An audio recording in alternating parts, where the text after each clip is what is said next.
spoilers ahead for the entire Unbeatable story and several TV shows which no one cares about.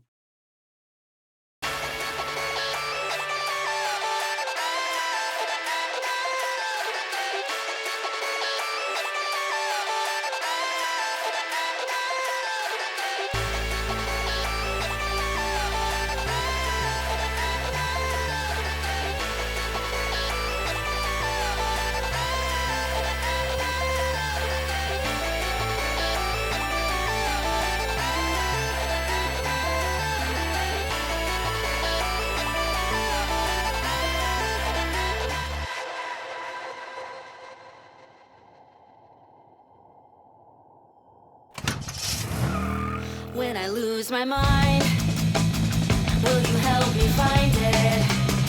Or will you leave me to rot the way you threatened to do?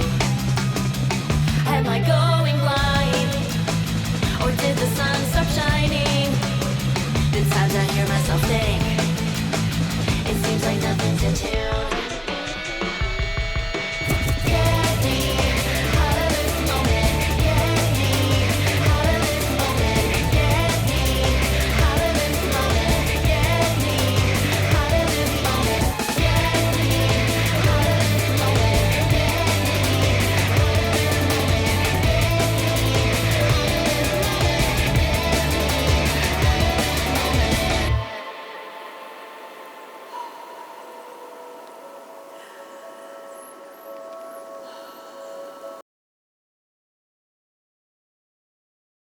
Over the last decade or so, the term isekai has been under fire to the point where isekai slop has entered the lexicon.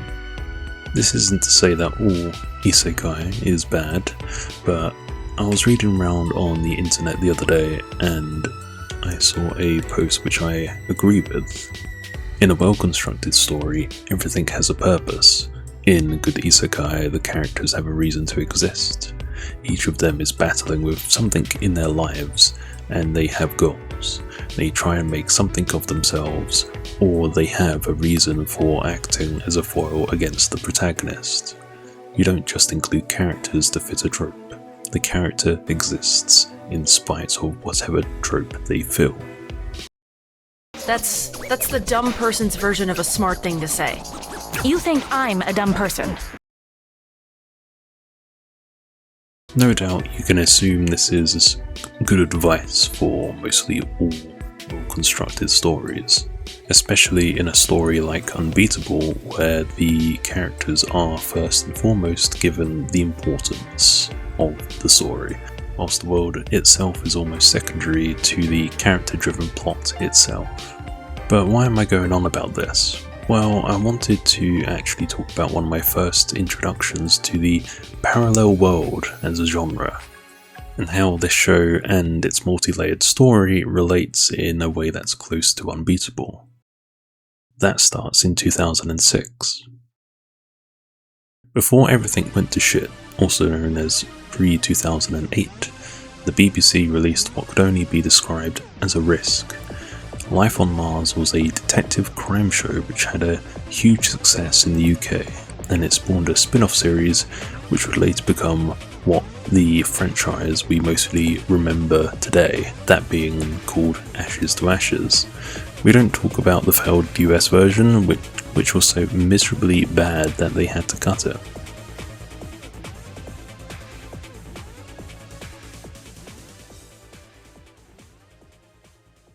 Featuring our protagonist, Detective Chief Inspector Sam Tyler, a modern-day detective who, after a car accident, wakes up in 1973, is trapped in the past and working under a old-school, rule-bending DCI Gene Hunt.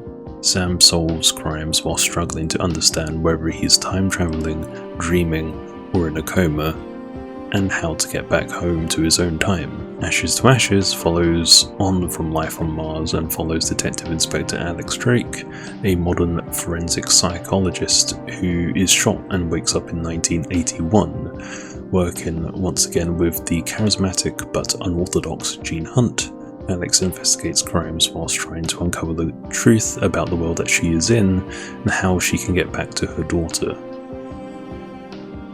Okay, So what do these two TV shows have to do with Unbeatable? Well, that's because they're technically both isekai, but not as you expect it. And the way that they manage these parallel worlds is very important in terms of how Life on Mars as a show was a success, how Ashes to Ashes absolutely butchered their parallel world, and how Unbeatable kind of perfects it. Sam Tyler wakes up in 1973 following a car accident. He's out of time and out of place, and initially believes that he is trapped inside of a dream or a hallucination. He makes references to people, technology, and events that will not exist for another 30 years. I was driving a Jeep. You were driving a military vehicle? I was 4 in 1973, Annie. He presumes that DCI Gene Hunt, our anti-hero of the franchise, represents a brutish, authoritarian fragment of his own psychology, an externalized embodiment of instincts and certainties that modern policing has suppressed. What Sam gradually realizes, however, is that this world refuses to behave like a dream. It responds to him with emotional, moral, and causal weight, forcing him to consider that this may be, in fact, a new reality rather than a delusion. Not real. As soon as I walk out that door, poof, I'm gone. As Sam adjusts to this new world, he begins to fit into it, unconsciously adopting its mannerisms and values. His modern ethics repeatedly clash with the rough pragmatism of 1970s policing, yet over time he becomes disturbingly competent within it. From a psychological perspective, 1973 can be read as a disassociative coping space shaped by Sam's unresolved trauma, guilt, and uncertainty about his own identity. You're not lost, pal. You're where you are. And you have to make the best of it. Characters that appear in the series, such as Gene Hunt, Eddie Cartwright, and Nelson, offer clarity and certainty, whilst Sam exists in a constant state of doubt. Throughout the series, Sam remains fixated on the question of whether he has been placed in this world for a reason. Is that why I'm here? Because that's when he first struck.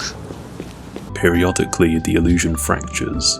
Voices from the present can intrude, hospital monitors echo through the air, and the titular character of the test card girl appears as a symbolic guide from his coma state. Sam? I can hear you. Sam Tyler? Yeah. These moments suggest an external reality, but never fully confirms it, keeping Sam, as well as us, unsure whether that 1973 is a psychological construct, a coma dream, or something entirely else. Mobile hasn't stopped ringing. There was nothing in those notes about a mobile phone. I need my mobile. Your mobile what?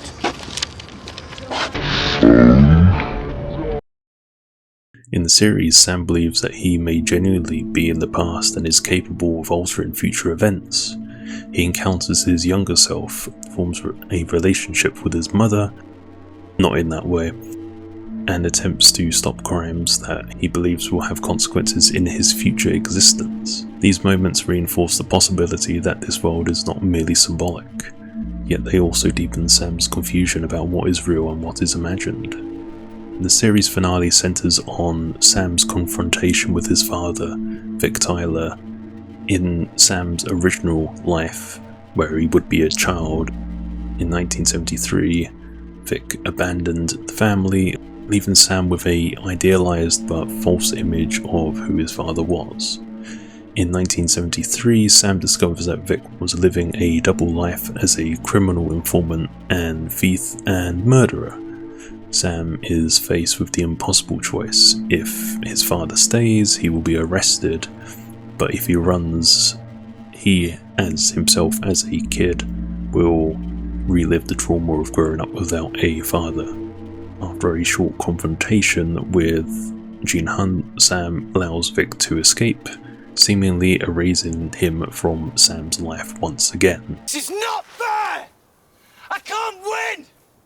Sam believes that this revelation represents a goalpost, emotional truth he needed to awake from his coma. When nothing happens, he realizes that no goalposts kind of exist in this world. Like, you know, if you think that you do something, something might happen, but no, life keeps going on. So whether psychological or metaphysical, this world that he's in doesn't operate on rules designed to release him. Sam is suspended between this life and death reality, but more importantly, in a place that refuses to define itself. In Series 2, DCI Frank Morgan is introduced as a destabilizing presence to the story. Morgan claims Sam was sent undercover to dismantle Gene Hunt's unit, framing Hunt as a corrupt tumor, preventing Sam to return to his former life in Hired, which was what Morgan tells him he was undercover, and that he's originally from a place called Hired. Later, Morgan asserts the opposite, that Sam is suffering from delusions and amnesia, having replaced his real identity with a fabricated one.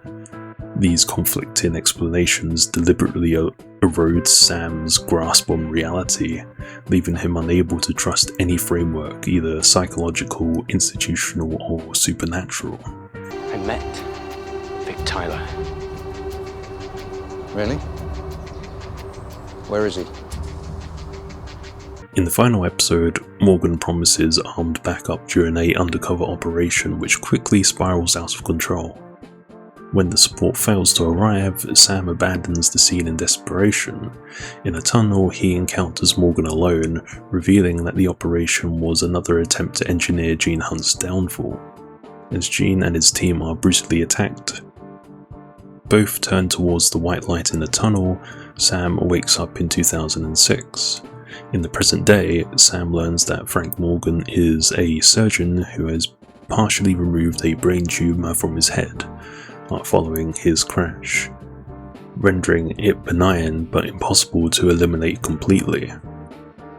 Sam resumes his life and career, but modern policing now feels sterile, distant, and emotionally hollow to him compared to the lived immediacy of 1973.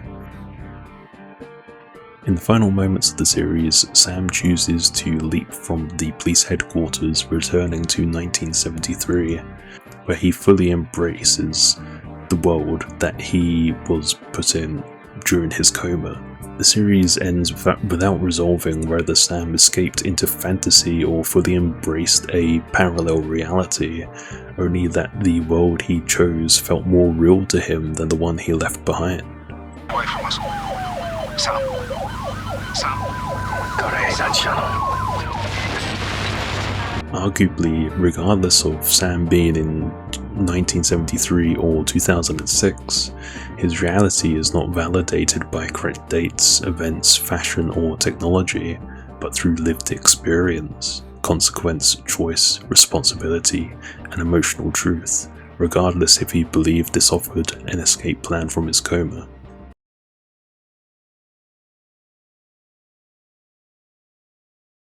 For me, this is quite important because Sam doesn't prove that 1973 is real or not. He chooses it.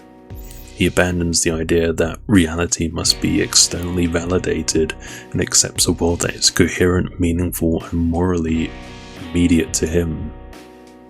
In existential terms, this is an act of authenticity. Sam defines his reality through commitment rather than certainty.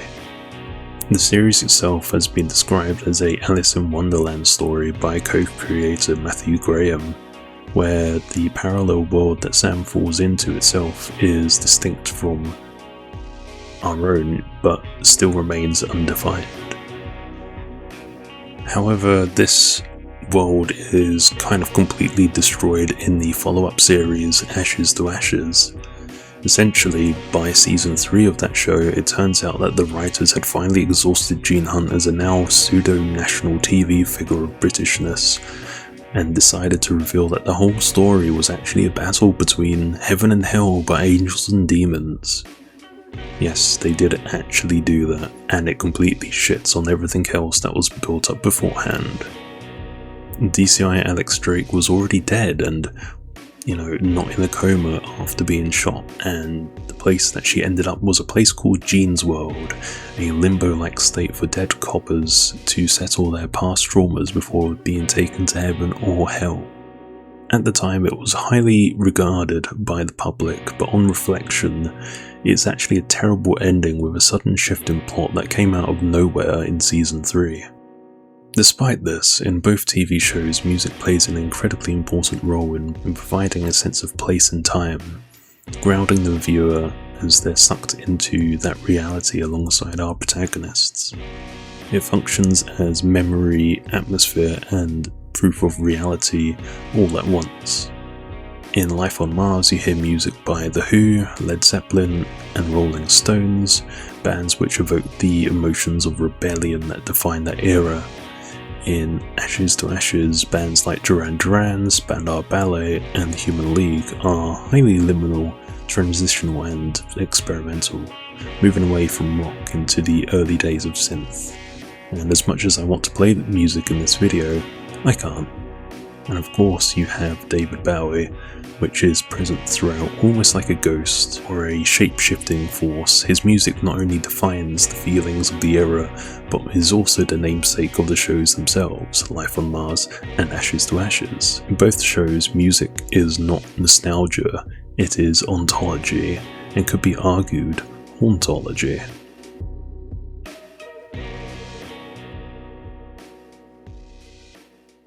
So, Unbeatable. I say the lines, the syllables, got it memorized so I can make you stop. You treat me like a criminal, so why shouldn't I treat you like you're a cop?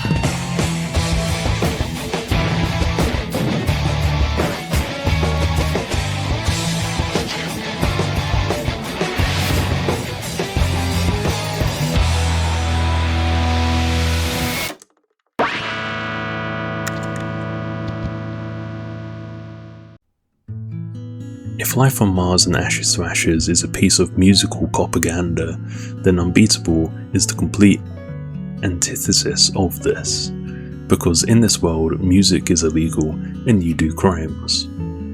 Once again, spoilers for literally the entirety of the whole game. I'm presuming that you're watching this having already known the story. Unbeatable, released in December 2025, is a game that, in the same vein as Life on Mars, captures a certain era in the world in which it takes place, specifically late 90s and Y2K aesthetics, for the use of VHS filters and bold angular animation styles that you see in something like Fully Gully. It reeks of something that would have been on the Dreamcast during the era of the late 90s, early 2000s. It has a coolness to it, like Jet Set Radio, and has sort of this underground feeling to it. The music itself plays a huge role too, in not just forming the story, but grounding itself in the aesthetics of the era, such as indie punk, grunge, and riot girl. I'm here to remind you what I said earlier, when I said music isn't just being used here for nostalgia's sake. Because if we're being honest with ourselves, music is like... it's the closest thing we can get to there being proof that God exists. But to cut the bollocks regarding deep musical philosophy, let's start this pattern recognition through the lens of what we've just covered, right back at the very end of Unbeatable story. Bea opens her eyes, waking up in a hospital bed following an accident where she was hit by a truck. It's uncertain how long she's been in a coma for, but we are unsure if what she's just experienced was just a figment of her imagination or not. Was this just a all-in-her-head story?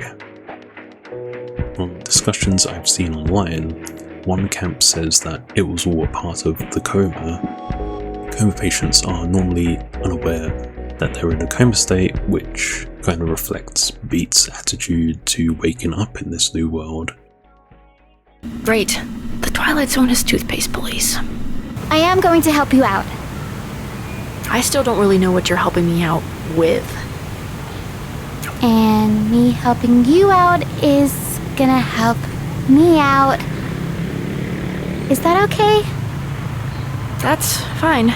She doesn't really call into question why she's there, though technically there is some level of awareness of their state, which could possibly reflect the parts in which we are in between worlds, and when Beat is having flashbacks to conversation with her sister. This in turn works in a similar vein to how the TV girl in Life on Mars works as a guide in her comatose state and finding the revelation or resolved trauma she needs to wake up. Beat herself is unaware and doesn't particularly question the world that she's in, she just accepts it despite its oddities, which is different from when Sam arrives in 1973. Similarly, she makes references to things that don't exist in the world, which do in ours, things which would be common knowledge, although this works slightly differently because in Life on Mars we're in the same history but different time, if you get what I mean. Really haven't seen one like that before. Come on, you absolutely have. Everyone has. I haven't. I promise. It's a Les Paul standard. That's like debatably the guitar. That or, well, a Telecaster. Or a Strat if you're 5.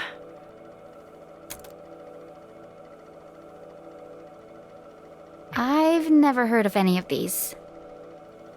But you are 5, so that tracks. I'm obviously not 5. Weird. Do you get up to this kind of thing often? I think about it a lot.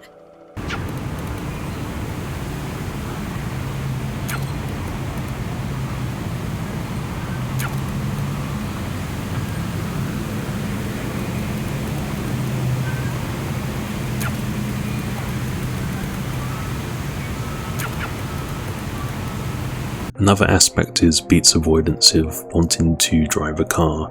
She can't quite put her finger on why, as the feeling of her being behind a wheel stresses her out. Here, potentially this is her own subconscious here, suppressing the fact that she was hit by a truck. As Unbeatable's story can be quite disjointed, not quite, more very disjointed, as technically Beat wakes up at the end of chapter 5. I'd argue that this part is technically another flashback, possibly another dream within a dream-like sequence. The other argument is that this is an entirely another world in another universe. Beat is truly special, like Sam, that in his coma he has ended up somewhere completely different. For Zando's Naham's plot kind of comes into effect. She has no records on the system despite Harm's authoritative grip on the city. Thus Beat is said to be the nothing that turned into something, and now that something is nothing. Implying that in this world she made people believe she exists so much she ended up existing. This is why she can do very anime things without, suffering the effects of a normal human being. The silence as well in the game is described to be holes in the world. Beat is 99% made of the same stuff as the silence. And in another similar way to Alice in Wonderland, she literally fell through the rabbit hole, or black hole, of her own self. She's fallen into a world where no matter how bombastic or over the top the story is, it's their reality, similarly to how alien the world of 1973 may have been to Sam. Well, at least it was weird to that town or city that takes place in the setting of Unbeatable, as it's stated that Harm is only in that city and not in any other city across the world. For me, I believe that how Sam exists in 1973 operates in a similar way in which Beat does for the world of Unbeatable. She's in a coma, but she's existing in another universe, in a plane which renders itself undefinable. But at the same time they share this double entendre existence, where depending on how you read it, you can take away with it being both one or the other, either a coma or a different world. and you can argue both. Personally, I don't like the idea of the story being all in her head, because it completely undermines the development of characters such as Quaver and Rest. In the same way that Sam suggests that Gene is the brutish authoritarian fragment of his own psychology, Quaver is literally the bundle of repressed emotions of the feeling of Beat losing her mother that manifests itself into a lost and lonely child who just wants her mother back. Silence itself is an intense void, representing what Beat may have defined as the loss of her self-identity. She has no parents, was kicked out of the band, dropped out of college, and was fired from her job. And the only person she hates more than anybody else is herself. This may be a bit of a wild one, but the black fog scene at the end could also be interpreted in the same way in which the Doctor is able to remove most of Sam's brain tumour as a result of the accident. The way that the black fog exists reminds me of an internal bleeding of the brain which threatens to wipe out the entire world. However, thematically it does work better as a representation of the power of grief and emotion, which is bottled up to the point where it begins to overflow and affect everyone around them. Music itself acts as a source of therapy for Beat. As mentioned in the game, music amplifies feelings and actively changes one's perception of the things around them, which by extension magnifies the effect of the silence. It's very similar to how a lot of people deal with intense emotion, how they actively try and bottle it up and ignore it until it explodes with catastrophic collateral effects. Harm itself acts as a repression of that feeling. The meaning of harm is a double entendre too, not just in the way that Penny says it is. You know they're called harm on purpose. It's not like an accident. It's reverse psychology. That's stupid. No, it is not. Think with your brain. By doing such an obviously evil name, it ruins anyone pointing out that it's obviously evil. It's so on the nose that you can't even do jokes about it. It's satire-proof. That's ridiculous. That's the dumb person's version of a smart thing to say. You think I'm a dumb person? No, but a dumb person would think that was smart. Okay, well, prove it wrong then. The band proves it wrong every day. Oh, the band existing isn't enough to... You're promoting. The music is an advertisement for itself. I guarantee you, nobody thinks of harm when they hear your work. But it represents the pain that Beat is going through by repressing her loss. Literally, in a way, a type of self-harm. A lot of people suffer from depression and low self-esteem tend to think that they deserve the misfortune and treatment towards them. The propaganda and vigilant enforcement of the law is a way which stops the recovery process of that traumatic event, either the zero moment or the memory of Beat's mum passing. Under harm, no one can really change and move on. Rest is the mental personification of Beat's sister, but in a very exaggerated way, being the older symbol of authority that Beat has in her life. Therefore, Rest is represented in this Kiryu Satsuki sort of way to clash with Beat's Matoi Ryoko's rebellious attitude. Rest's unreciprocated love of Eve is a way for Beat to learn that she is not the only person dealing with the loss of her mother. Brianna, her sister, is too. You can also apply other psychological traits to some of the remaining cast. Rest's hesitancy and indecision, Apoko's and Poco's confrontation is actually more about learning how to take pride in the shit that you create, more than just being a part of another monotonous grind of, life and earning money by doing things. And DC's sort of psychological trait is the ability to have the conviction in one's own beliefs regardless of who opposes them. Plus, in chapter 3, I think, you don't need to be a French philosopher to understand the commonalities between school and prison and the memories associated with that. One thought experiment that I enjoy is thinking about how other characters play a role in Beat's psyche. If Quaver is pretty much stuck to Beat being the representation of her loss, then what are Clef and Treble? I like to see Clef, Treble and Beat as the triad of the id, superego, and ego. Clef is driven by raw emotion, passion and rebellion, acts first, feels intensely and doesn't worry much about the consequences. She represents the need to express, to fight, to play loudly and be unapologetic. Treble is the one who is more laid back, level-headed, thoughtful and aware of his surroundings and the pillars of society and norms which have been set up around the cast. While he certainly doesn't follow the law, he has a good idea of what is right and wrong from a moral point of view.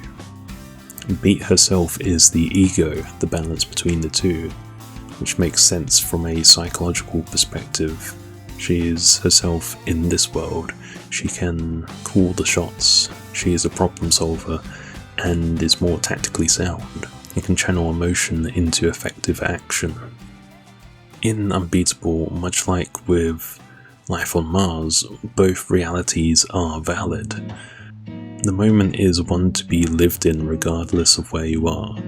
Beat's reality is not validated by correct dates, events, fashion or technology, but once again, lived truth, consequence, choice, responsibility and emotional truth.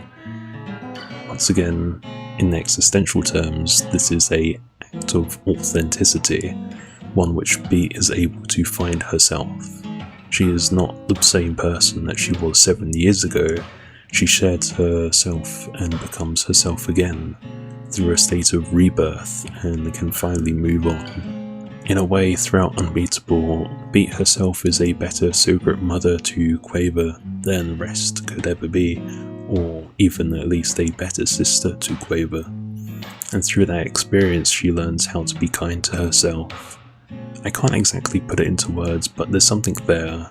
There is this revelation to Quaver that her own mother, Eve, wasn't perfect, not some idealized view of her, and through Beat, this was the closest she could ever be to seeing that and being up on stage with her mother. In a way, I think Sam Tyler from Life on Mars kind of fails, whilst Beat succeeds. Kind of. Sam can't live in the reality that 2006 offers him.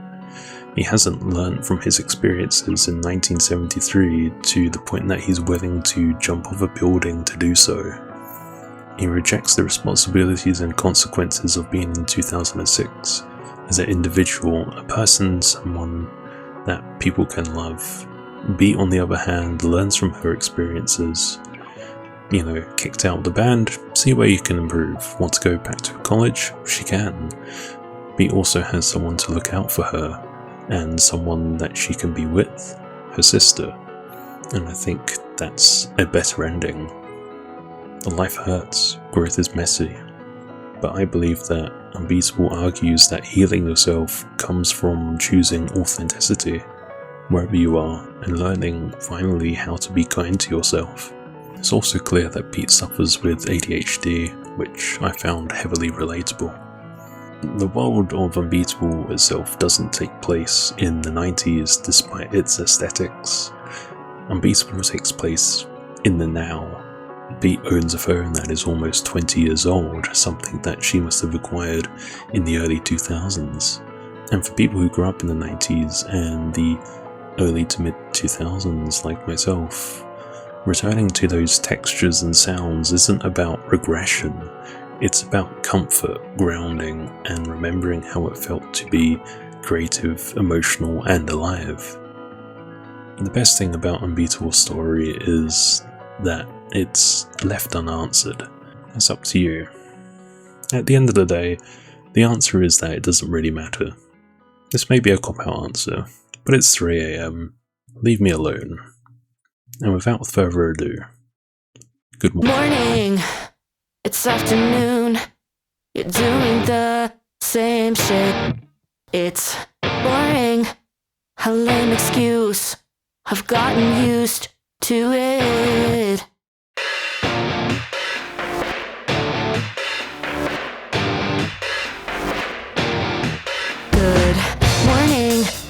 It's afternoon, you're doing the same shit. It's boring, a lame excuse. I've gotten used